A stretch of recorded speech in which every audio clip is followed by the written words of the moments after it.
Okay, there's. Good day, everybody, everyone. Thank you again, Mr. Mihai Algiu, for joining us on our Alasart channel. Today, we are going to see different topics of the four-way path, from the practical verification in our days and observations and work for more than 15 years. I don't remember how many years do you practice the four-way, Mihai? I started. Hi, thanks for having me again, and hi for everyone. Yeah, I encountered the teachings of the fourth way as they came via Gurdjieff and Ouspensky. I encountered them in Romania when I was maybe 17, and wow.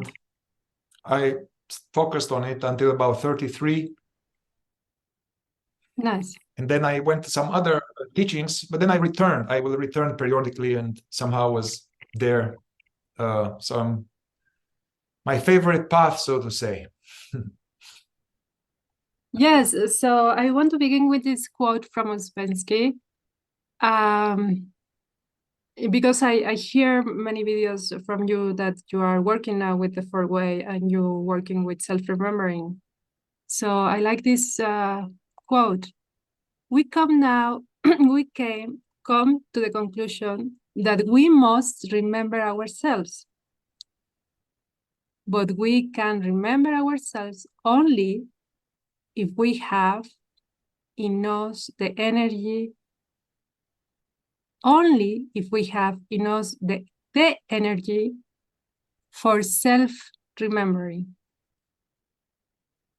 We can study something, understand, or feel something only if we have the energy for understanding, feeling, or studying. Ouspensky.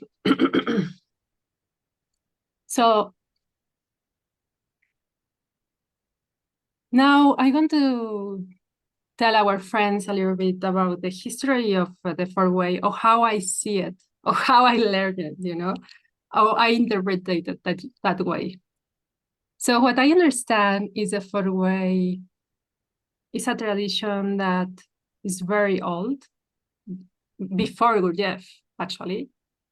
He just reinterpreted the teachings and he gives a new name. Yes, he says it's a four-way.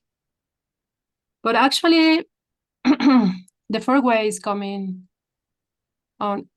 back in history more than 2,000 years. And we could say that Jesus Christ was a great teacher of these teachings. He was a four-way teacher. Now, then, why do we usually call Gurdjieff the founder of the four-way?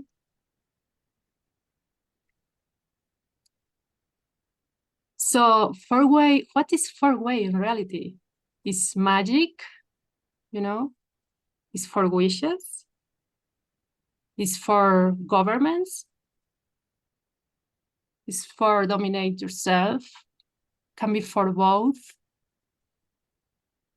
So that is kind of questions that we always have when we enter in these kind of schools, We don't have the exercise to be present. We all the time lost our presence in imagination. So what is the purpose of the four-way? Why the four-way change all the time the language, change all the time the exercise?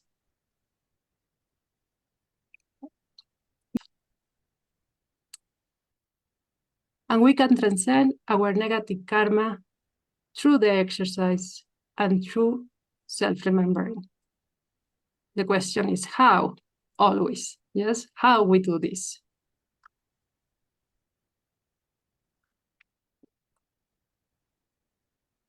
Okay, I will end here. So, and I would like that Mihai contradict us in what we say, or answer some of our questions. All right. Well, I mean, you said a lot of things about the fourth way, and I guess that also there's a lot online about yeah, I mean, as far as I'm aware of yeah, Gurdjieff didn't create the fourth way. Gurdjieff found this path that seemed to be an ancient path, a philosophical system with the purpose to helping us evolve from the point of view of consciousness. So he found these types of teachings in the late 1800s. Gurdjieff was a big seeker of truth, one of the biggest seekers of truth I know. In a time when it was hard to seek the truth, there was no YouTube, no websites everywhere, so he would endanger his life to do that. And yeah, apparently he found this teaching that was more like ancient. I'm not sure it was 2000 or more or less, could be more. And as far as I'm aware, he spent there, which is a mysterious, that's not sure, we don't have clear information about that, but after years in that monastery where he worked on himself according to this system, he was given the task to go back to the West and to bring the teaching to the West, which was at that time was like Europe and Russia. Late 1800s, and he was tasked to bring the teaching there. But before teaching it, he understood that he needs to study the current population. He needs to study how people were at that time in order to talk to them in a way that will make sense to them. So to adapt the teaching to, take the people where they're at, So anyway, I'm more interested in the practical application of it and how it benefits our life. And it was nice, the quote from Ouspensky was saying that in order to remember ourselves, in order to do any kind of inner work or understand something or accomplish anything intellectually, physically, or emotionally, or consciousness point of view, you need to have energy for that. I like that.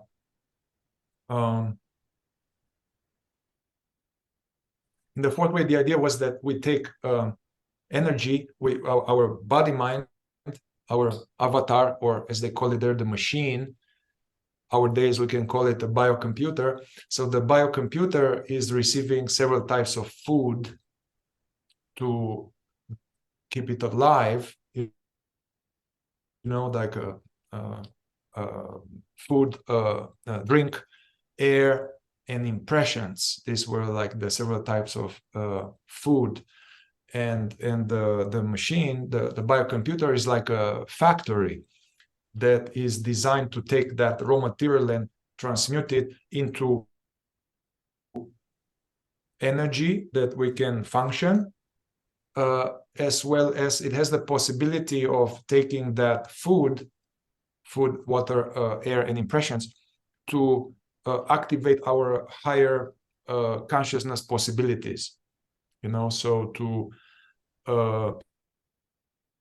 use the energy we receive not just for a mechanical unconscious existence of seeking pleasure, trying not to die, having sex, and making money, and to go beyond that into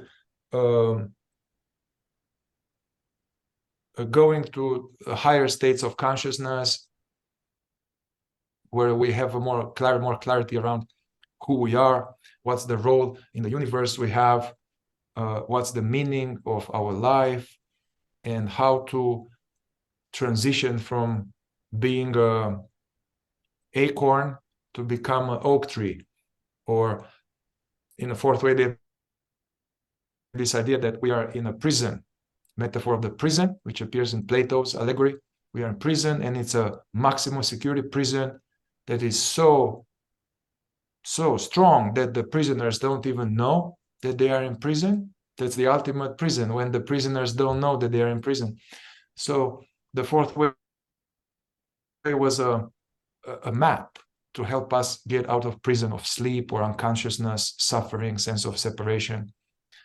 That he was talking about this energy, and the idea that although we get all this energy in, and then this energy theoretically is meant to keep our body alive, and we have the possibility of cultivating our soul, so to say, this doesn't happen because we have a low level of consciousness. And then in the state where we are, in the fourth way, the idea is that as we are kind of asleep from the point of view of consciousness. And in this state of sleep, we are wasting this energy. The energy comes from food, impressions, air, and all of that. It is wasted. It is leaked. Yeah, as if you are trying to accumulate money to have $1 million, but you have holes in the pocket. So the money that you are earning, you're just losing. So due to low level of consciousness, we are spending a lot of energy uselessly in this, what Claudia called imagination. But imagination is a specialized term in the fourth way that's very important. The fourth way is very precise with words. And in the fourth way, the imagination is this uncontrolled, unnecessary mind activity, this daydreaming. Yeah, this takes a lot of energy. Getting, worked up and indignant with negative emotions, how people should be in a different way and the world should be in a different way, and puffed up, and getting identified with every thought and feeling, and unnecessary talk, lying, this trying to be liked, trying to get approval. Anyway, the fourth way, they talk about these leaks where we waste energy. They call it as, these are obstacles, and we are encouraged to work on them. So we plug this leaking. That's why there's not enough energy, because we are leaking it in many, many ways. Yes, he say, energy is spent chiefly on unnecessary and unpleasant emotions, on the expectation of unpleasant things, possible and impossible, on bad moods, on unnecessary haste, nervousness, irritability, imagination, daydreaming, and so on. Energy is wasted on the groundwork of centers, on unnecessary tension of the muscles, on all proportion to the work produced, on perpetual chatter which absorbs an enormous amount of energy, on the interest continually taken in things happening around us or to other people, and having in fact no interest whatever, on the constant waste of the force of attention. For example, our instinctive center sometimes can be blocked for something, and then we don't use the instinctive center, but it's very necessary. And we just use the emotional center, and we eat with the emotional center. So we become super fat because we are eating with the emotional center. Yes. We forget, yes, to use the intellectual center for certain things. So yeah, it's deep study and studies and things in here, but we can get confused if we actually, I think that four way is not for everybody, And I think this is not for everybody, the fourth way, and it's better not to go into it if we dabble into it. Just play a little bit with it, and so yeah, this is for people who are really resonating with it, and then it's like a deep study and trying to apply it. This is like higher ideas. I wouldn't throw them to the public that are not interested. Mm-hmm. It would be like unnecessary talk. And yeah, I mean, this wrong work of centers, this is like one needs to know about the inner organization of the biocomputer that has different functions called centers. So this is a very, very long talk. Mm-hmm. So are you And there then because for this reason you are doing a workshop with Peter, yes, on January to go more deep in this kind of things, yes? So people can go there and study deeply with you. yeah, these talks that I'm doing with Peter Engel is more like that are on YouTube in this playlist called I forgot how it's called, Reigniting the Fragments of the Fourth Way. We just take some of these core ideas of the fourth way system and we present them as thorough, as cleanly as possible, and then we share about our own experience with them and how it connects to other ideas. And so these talks that I've been doing with Peter are more like to serve as a video knowledge, you know, like the old books, the Gurdjieff Ouspensky books and Rodney Collin. This would be like knowledge. I want to have some video knowledge, knowing that not many people are going to watch them because it's they are going to be bored or they're not going to get it. So I'm not doing it for the everybody, you know, to become famous or something, because I won't, because the fourth way is not so popular. But anyway, we have those ideas there, those talks, and each video is on an important topic, like the history of the system, the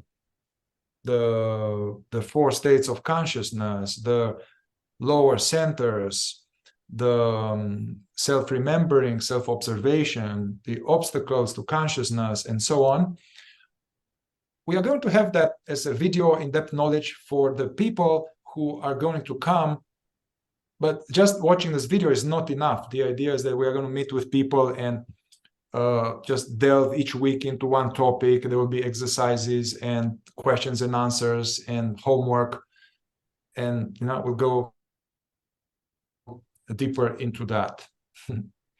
So it's yeah, to explain about wrong work of centers, it's yeah, one needs to know about the centers and all of that. But you know, when we are not observing ourselves in a state of the second state or waking sleep, when we are in self-forgetfulness, there's nobody home. So there's nobody home, no ruling faculty that is there present observing what's happening. So it's like a big ship with no captain. So since there's no captain, or the captain is asleep, of course the ship is not working well. Mm-hmm. So this wrong work of center is that in the absence of enough attention, this complex biocomputer that is like divine instrument, it just works in a painful way and clanky way. There's these metaphors like a jet. We're like a jet. Our biocomputer is like a jet plane that now is just staying on the ground, being pulled by a bunch of horses off-road. Yes. Yeah, I was thinking, well, yeah, I have always questions about my work, you know. I observe that my futures and actually futures in others, you know, I react to certain futures a lot, you know. When someone have power towards me. Features, yeah.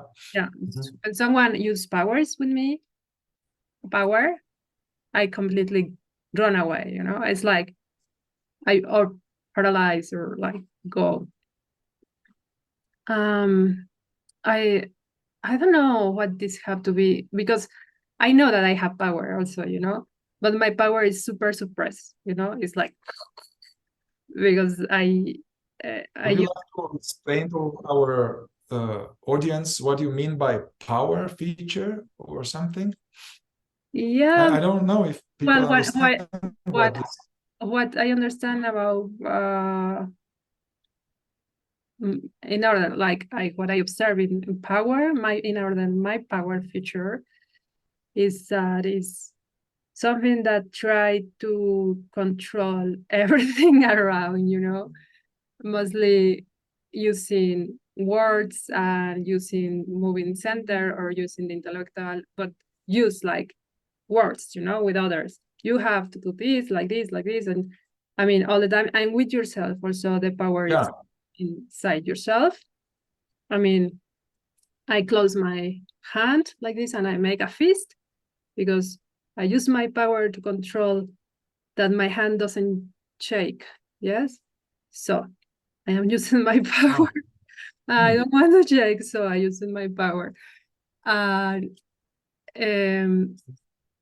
sometimes I use my power to put my abdomen very tight, you know, like, and yeah, sometimes I use my power to create, to solve.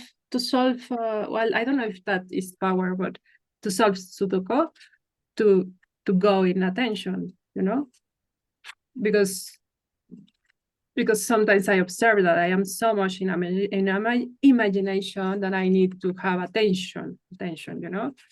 So Sudoku helps me a lot, but I need to use my power to focus. So it's different ways that you can use your power. Of course, you can use your power like for control other people or to manipulate elements. Yes. Yeah. Yeah. We can go to the occultism and things like that, but I don't really go into there because I don't have the knowledge to say anything about it. I remember maybe Remedios Varo is a very good painter in Mexico.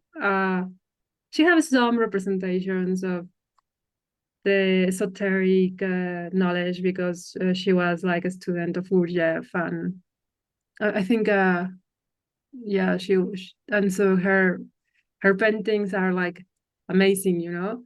She sometimes represent this power, you know, or the power of the fear or the features there. But you can find it, you can find your way, you know. Some people look in the music. I mean, depends of them alchemy or wherever, you know. I mean, I don't really now I understand that some people likes rock, you know, and some rock letters can teaching you a lot about power, you know. Some classic music can teaching you also a lot about power, how the musician use the power to create. But this hang on, Claudia.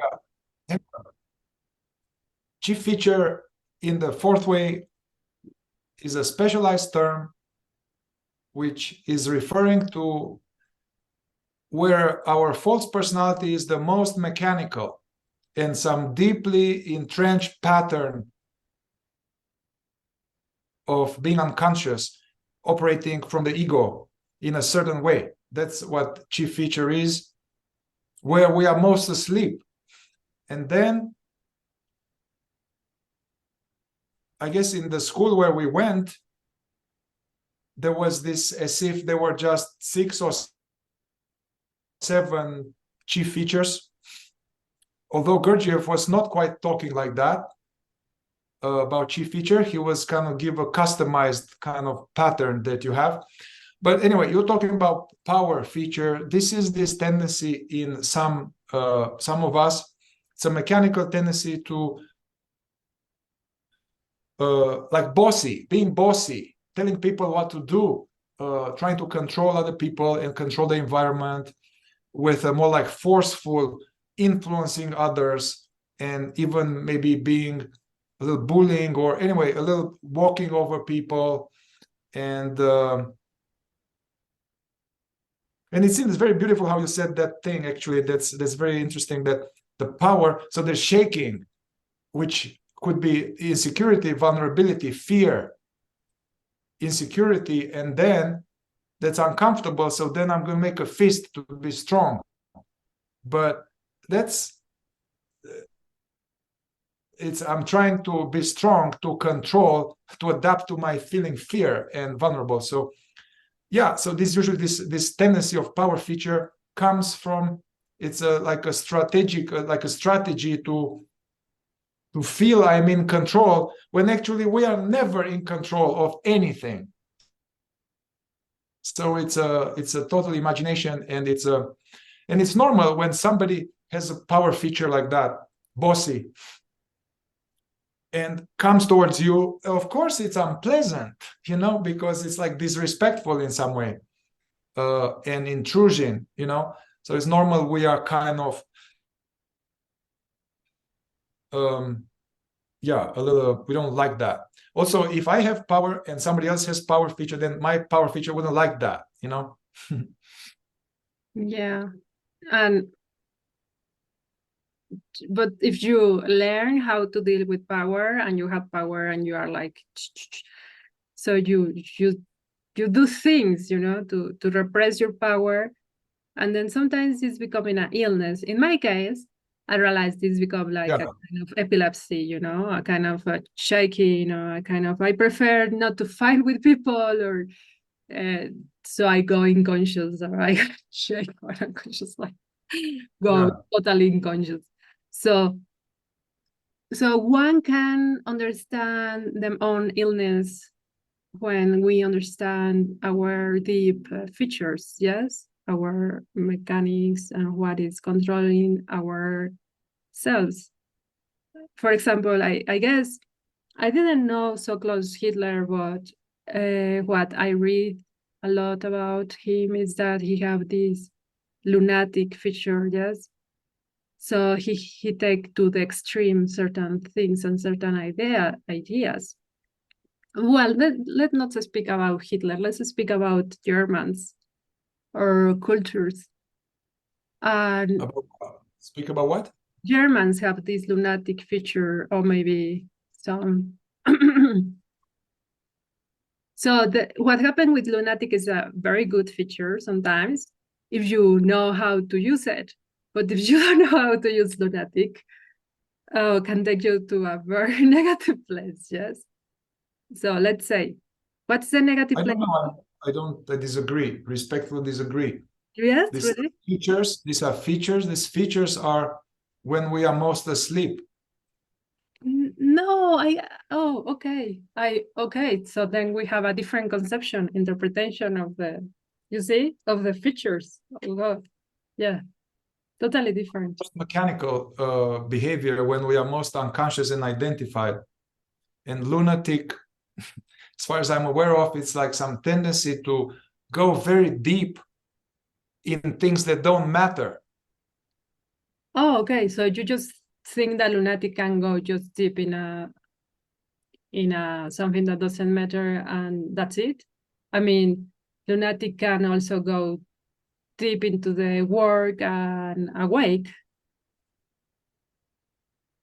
Well, my understanding, the feature is whereas the one is the most mechanical, unconscious, whereas the strongest the ego. And But the ego cannot. You can use it. If you don't use it, then why you have why you have the feature then? I mean, the feature is a gift. The feature is an obstacle that blocks you. All obstacle is a gift.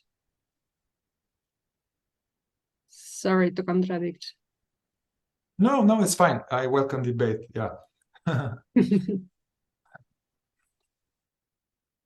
Yeah, I mean, trying to overcome that, like a chief weakness, in the system, feature will be like a chief weakness. So there's a gift in trying to overcome my tendency to be bossy and telling people what to do. And if I'm able to overcome that, then that's a gift.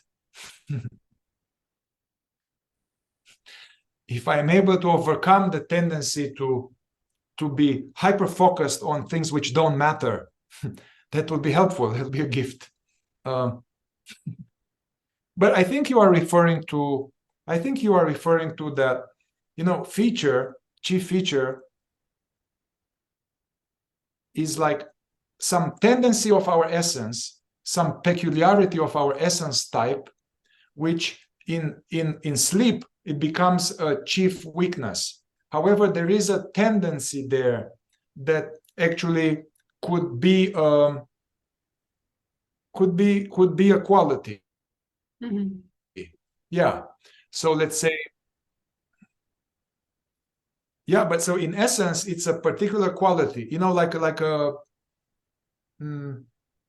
vanity. So say like somebody vanity in false personality. So later, vanity in false personality is all about, look at me, how great I am, see me, the world around us about me, and it's like me, appreciate me, I am so wonderful. Yeah. So this is like very obvious kind of sleep in some way.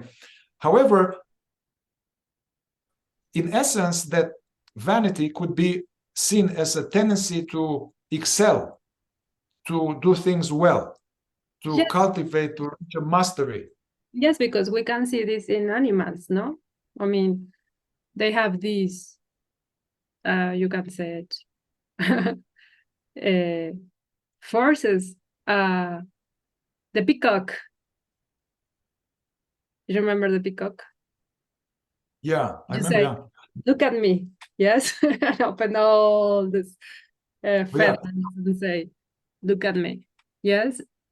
And then it's other kind of birds that are different. Yes. Or maybe other animals that have different kind of But the animals are like, in essence, the animals, they don't develop a psychological false persona. So the peacock is like how it was designed by Mother Nature to attract the female or whatever, how they go. Yeah, but this vanity is it's a painful peculiarity which came out of being unconscious and asleep, and it's a blockage to our evolution, and it's false. So there is a okay. So then we have this animal in us also, yes, because we have this body that is like essence body, mechanical, like in this primitive I way. would rather not go about with the animals, because we are like a three-brain being, like a type of species that is like a three-brain being, as Gurdjieff will call it, or four-brain being. You have intellectual center, emotional center, instinctive moving center. Okay. Yeah. So the peacock or the animals, they are different species, so they don't have a few functions. So it's not a fair comparison. Let's stay with humans. Really? So we could not take the animals in our level, never. So we respect the animals and we respect the rocks and we respect the plants, but they have different density or different. They are different. Like we discriminate them, or we say discrimination? No. Or we say No. What I mean for the purposes of us having a focused conversation intellectually, I wanted to look at the psychological peculiarities, yeah, like features, or more like within the human machine. That's what I meant. Yeah, nothing against the animals. I think animals are our family. It's our family from our common father, common creator. well, just I'm sometimes I am super against my instinctive part. Like I will say my animal part, the one that want to eat, they want to sleep. I mean, I don't like it. I want to just like, it's so boring. And it's like, I hate it, I don't know how to accept it.